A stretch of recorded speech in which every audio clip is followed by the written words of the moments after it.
semana más viajamos hasta Mongolia, hoy hasta la capital, hasta Ulan Bator. Como todas las semanas, allí en la expedición Vórtice 1999 a Mongolia. Manuel Carballal, muy buenas noches aquí, buenos días allí en Mongolia.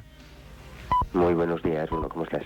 Manuel, estupendamente, deseando como siempre escuchar noticias tuyas. Creo que ya las condiciones climatológicas causan algún efecto, algún pequeño resfriado, una pequeña gripe que ya va mermando las facultades, y eso que todavía os queda, aparte del recorrido, una de las partes más duras. Ahora salís de la capital, por fin descansáis una noche en hotel y sé que lo echabais de menos, y viajáis hacia el desierto del Gobi. Sí, estaremos aquí hoy asistiendo al Nadam, que es la celebración tradicional que se viene festejando en Mongolia desde los tiempos de Gengis Khan, en que los mejores guerreros del imperio, que recordemos que fue el imperio mongol el imperio más grande del mundo, más que el imperio romano, incluso más que el imperio español, y aquí durante 2 días, hoy y mañana, se reunirán los mejores luchadores, los mejores guerreros, los mejores jinetes, los mejores arqueros de todo el país en una competición que se viene celebrando durante muchos siglos. Y de la que hemos podido ver ya algún adelanto, porque esta celebración, como casi todo lo que pasa en este país del Asia Central después de la caída del comunismo, está muy impregnada de tintes religiosos y de tintes ritualísticos, y hace unos días en el centro del país pudimos asistir a una celebración de obó que se hace en torno a esa especie de tótems que nos hemos ido encontrando a lo largo de todo el viaje, y que son una mezcla de chamanismo y de budismo lamaísta, en la que además de todo el ritual religioso en torno a ese obo, se celebran campeonatos de lucha, de la tradicional lucha mongola, y carreras de caballos que son espectaculares, porque estos caballos probablemente fueron el arma secreta de Gengis Khan. Son caballos muy pequeños, de pequeña talla y muy peludos, pero con una resistencia, y te lo digo porque hemos tenido que montar un par de días en estas monturas muy resistentes, que son capaces de estar galopando durante horas y horas, y que de hecho en la festividad del Nadam, en que las carreras de caballos no son carreras de 100 metros ni de 500 metros, sino que pueden alcanzar hasta los 30 kilómetros de carrera al galope, hay caballos que fallecen, que mueren por el esfuerzo realizado, ¿no? Estaremos hoy y mañana en la fiesta del Nadam, y mañana por la tarde, en cuanto termine la fiesta, cogemos de nuevo los 4x4 y en fin.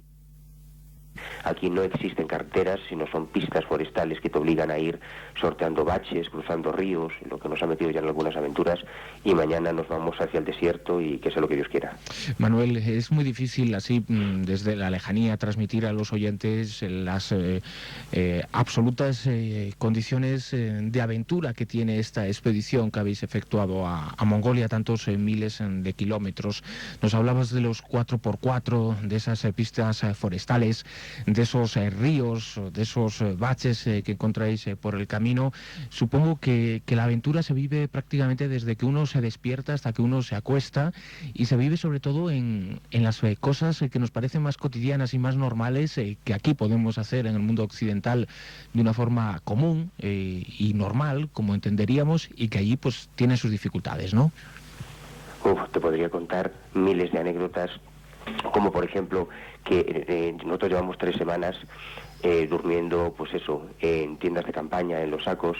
en lo que hace que a veces nos hayamos enfriado un poco, porque por la noche las temperaturas bajan por debajo de los 0 grados muchas veces. Piensa que este país tiene unas temperaturas extremas. Puedes estar durante el día, en verano, hasta a 40 grados sobre cero, y por las noches, en las noches de invierno, no ahora por supuesto, en las noches de invierno puede llegar a descender la temperatura hasta los 50 grados bajo cero, que se dice pronto. Y nosotros hemos pasado estas 3 semanas, además de eso, pues con detalles. Por ejemplo, cuando acampamos cerca de un río para poder asearnos y para poder hacer la colada, la mayoría de las veces al encontrarnos en estepa no hay árboles, y cuando hemos podido encontrar un pequeño bosque con un poco de leña, una simple fogata, el hacer una hoguera bajo estos cielos, a Mongolia se le llama el país del cielo azul, porque tiene unos cielos absolutamente increíbles. Una pequeña hoguera debajo de este cielo azul es uno de los mayores placeres que te podrías imaginar. Lo que ocurre es que, como la mayoría de las veces estamos cruzando la estepa y no hay leña, pues tenemos que cocinar muchas veces con excrementos de vaca, que es muy buen combustible, para calentar los alimentos y para cocinar, pero que claro, sentarte a tener una tertulia alrededor de una hoguera con caca de vaca, la verdad es que es mucho menos romántico, ¿no? O sea que solemos limitar esas noches ese fuego a la cocina, y las noches que podemos tener una hoguerita de leña es cuando disfrutamos más de estos cielos azules. Y en cuanto a la aventura, pues nos ha pasado de todo. Después de salir del lago Hoswell, hace, ya no sé, 2 o 3 semanas, nos reventó uno de los coches, el sistema de transmisión de uno de los coches, tuvimos que cambiar uno de los todoterreno. Y desde entonces, en varias ocasiones, pues a veces nos hemos quedado atascados en el barro, otras veces, el otro día, por ejemplo, atravesando un río, pues se nos quedó otro de los coches. Hace también un par de días nos pilló una tormenta de arena, que es un espectáculo impresionante y terrorífico. Ahora entiendo yo las cosas que nos relataban, por ejemplo, en el desierto de Mauritania, en el Sáhara, sobre las tormentas de arena, porque es muy fácil que te sepulte una de estas tormentas de arena o que te pierdas, incluso los viajeros más expertos, ¿no? Y ya hemos podido vivir una, y supongo que viviremos más en el desierto del Sáhara. Pero afortunadamente contamos con 3 pilotos mongoles especializados, que además son mecánicos y que han sabido irnos sacando del paso en todas estas peripecias que nos encontramos, y en las que no cuentas con nadie más que con tus propias capacidades para salir de estos imprevistos. Pero la verdad es que sí, es una auténtica aventura. Manuel, en anteriores ocasiones nos has contado, cuando hemos establecido comunicación contigo, que Mongolia es quizá el lugar en donde nació alguna de las primeras religiones, si no la primera. En la actualidad habéis visitado lo que es en la actualidad una de las religiones más extendidas allí, que es el lamaísmo. Habéis estado en varios monasterios budistas. ¿Cómo se vive esta religión tan de moda en Occidente, en un país tan tradicional como es Mongolia? Pues un poco como todas las religiones en todos lados, ¿no? Existe una vertiente absolutamente devocional y absolutamente espiritual, que es la del pueblo llano y la de algunos monjes, y por otro lado también existe una gran picaresca dentro del budismo, como existe en cualquier otra religión. Por ponerte un ejemplo, anteayer estábamos en Karakorum, que fue la anterior capital de Mongolia, era la capital del Imperio Mongol en los tiempos de Genghis Khan, y en Karakorum se encuentra uno de los monasterios de budismo lamaísta tibetano más importante del país, un monasterio enorme, gigantesco, ¿no? Un monasterio colosal, pero en el que después de 3 semanas, más de 3 semanas, sin ver a un solo turista europeo, que eso es lo maravilloso de este país, que puedes cruzar miles de kilómetros, porque llevamos 4.500 kilómetros de viaje sin encontrarnos con un turista occidental, simplemente con los nómadas de la estepa, viviendo con ellos y compartiendo un poco su vida. Y en el monasterio de Karakorum nos encontramos con Girilandia, con todos los turistas y con todos los europeos que no habíamos visto durante el resto del viaje. Y con unos monjes budistas que la verdad es que son una auténtica aberración, que solo lo único que entienden como sistema de trascendencia es la acumulación de dólares, que intentaban cobrarnos dólares por cada bocanada de aire que respirábamos, que falseaban las cuentas para intentar cobrarnos más de la cuenta. O sea, lo peor del budismo tibetano nos lo hemos encontrado en el monasterio de Karakorum. Y sin embargo, ayer, a unos 25 kilómetros aproximadamente de Karakorum, nos hablaron de un pequeño monasterio donde yo la verdad es que he vivido una de las experiencias a nivel personal más entrañable del viaje, porque cuando llegamos allí, 25 kilómetros aquí es 1 hora de carretera, más o menos, por estas endiabladas pistas. Cuando llegamos allí nos encontramos con un lama, un lama que vivía en un monasterio que tiene toda una historia, porque ese pequeño monasterio es un monasterio muy chiquitito, muy pequeño, aunque en su día es un monasterio que data del siglo XVII, pero que en los años 30, cuando llegó el comunismo y Stalin comenzó a liquidar a todos los monjes budistas, todos los monjes de este monasterio fueron ejecutados en el monasterio de Erdene Hongbin Yit. Todos los lamas fueron ejecutados y el monasterio fue destruido. Pero en 1992 una familia entrañable se hizo cargo de los restos de las ruinas del monasterio y comenzaron a edificar otro pequeño templo, un templo muy pequeñito, sobre los restos, sobre los cimientos de lo que había sido ese monasterio del siglo XVII.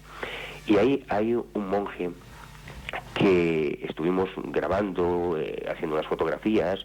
observando un poco las ruinas, y en un momento determinado yo llevaba sobresaliéndome de uno de los bolsillos del chaleco un libro de Andrew Thomas sobre Shambhala, Oasis de Luz, y él, al ver el título de Shambhala, pues me preguntó si me interesaba el tema de Shambhala, ¿no? Yo le dije por supuesto que sí, que estamos muy interesados, que ahora nos dirigimos al desierto del Gobi y que me encantaría poder grabarle una entrevista precisamente para Mundo Misterioso sobre el tema de Shambhala, si él podía contarme la historia de Shambhala.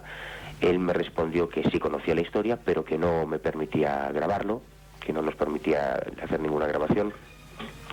Y lo que es más curioso, me dijo que volveríamos a vernos, que yo volvería a estar con él dentro de un tiempo y que entonces, en esa segunda ocasión, sí me hablaría largo y tendido sobre Shambhala, porque él tenía unos libros antiguos y unas historias muy curiosas. Hicimos un intercambio de regalos, él nos regaló una pieza de artesanía hecha en madera y construida por él mismo, que curiosamente tiene en su parte superior esa especie de sol de 7 rayos que vimos en el lago Urg, en la frontera con Siberia, y yo le regalé un pequeño crucifijo que llevaba, y fue uno de esos momentos mágicos y entrañables y emocionantes que te encuentras en estos viajes, ¿no? Si vuelvo a verlo, espero que me cuente cosas de Shambhala, de esa ciudad de los inmortales, y por supuesto se las contaremos a nuestros oyentes, claro. Se las contaremos a nuestros oyentes en próximas ediciones de Mundo Misterioso. Seguimos aquí en Mundo Misterioso, en Mongolia, tan solo dentro de unos instantes.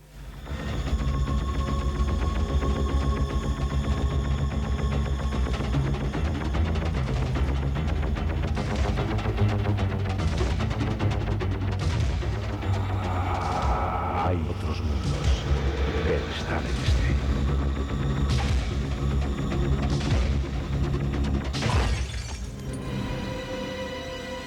Son las 3:41 en nuestro país, las 9:41 allí en Mongolia, en un país en donde precisamente, Manuel, habéis efectuado varios descubrimientos arqueológicos. De nuevo, geoglifos similares a aquellos hallados en Nazca hace ya tanto tiempo, aquellos que solo pueden ser observados desde el cielo. Insistimos, nuevos descubrimientos arqueológicos, Manuel. La verdad es que yo estoy absolutamente entusiasmado con los hallazgos arqueológicos que estamos haciendo y con los centros arqueológicos que estamos visitando a lo largo de todo el viaje. Hemos encontrado durante esta semana más menhires, más construcciones con grabados e incluso una especie de inmensa necrópolis, varios kilómetros de tumbas, pero de tumbas, que es lo interesante, de tumbas y de lo que yo creo que son complejos rituales y complejos astronómicos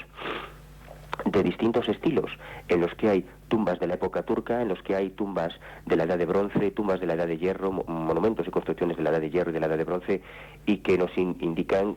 y obós que son más contemporáneos, y tumbas contemporáneas, ¿no? Lo que nos indica que por alguna razón todas las civilizaciones que estuvieron pasando por estas tierras eligieron esos lugares como el terreno sagrado en el que enterrar a sus muertos. Pero es que precisamente en uno de esos complejos, a la salida de Ulastai, hace unos días nos encontramos unas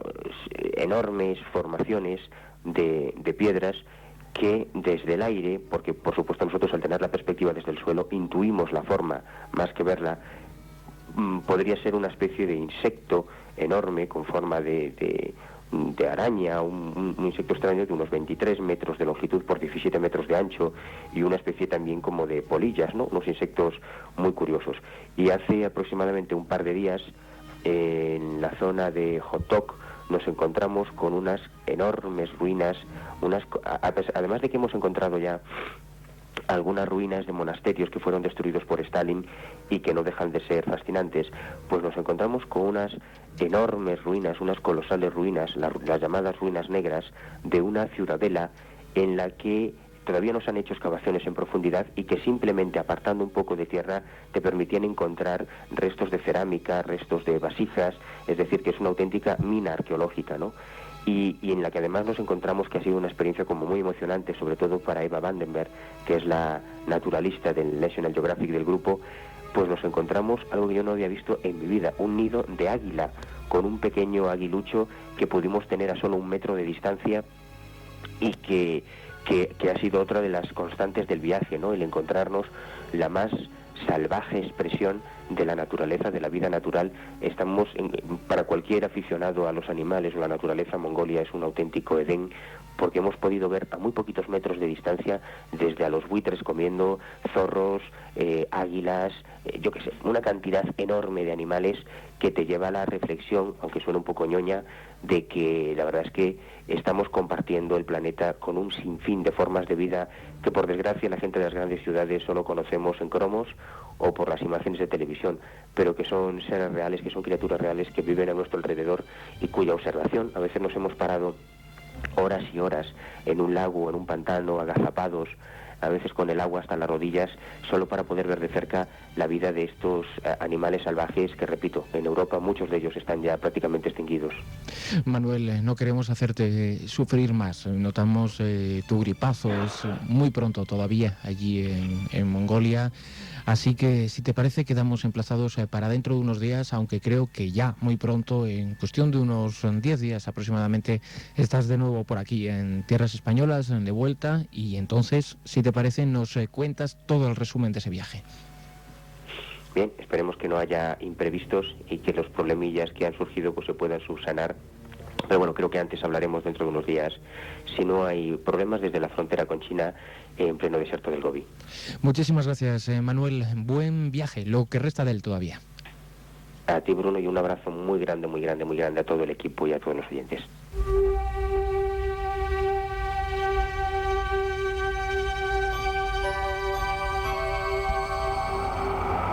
Hay otros mundos,